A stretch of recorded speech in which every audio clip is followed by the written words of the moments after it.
కొన్ని సందర్భాలలో జ్యోతిష్యంలో తెలియనివి అంటే జాతకంలో తెలియని విషయాలు చాలా ఉంటాయి. జాతకంలో చాలా చిన్న చిన్న సిమ్టమ్స్ మాత్రమే కనబడతాయి. ఎగ్జాంపుల్ చెప్తాను. ఇప్పుడు మీ జాతకం ప్రకారం మీకిప్పుడు 45 సంవత్సరాలు అనుకుందాం.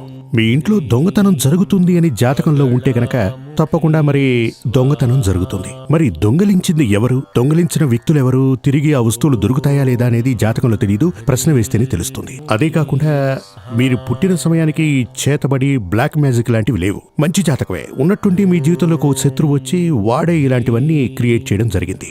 అలాంటివి జాతకంలో లేదు. చిన్న సిమ్టమ్స్ లాగా కనబడతాయి అంతే.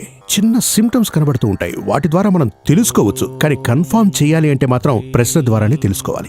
అది ఎలా అంటే, మీరు ఒక డాక్టర్ దగ్గరికి వెళ్లారు. డాక్టర్తో మీరంటారు, నేను ఏమి తిన్నా కడుపు చాలా నొప్పిగా ఉంది డాక్టర్.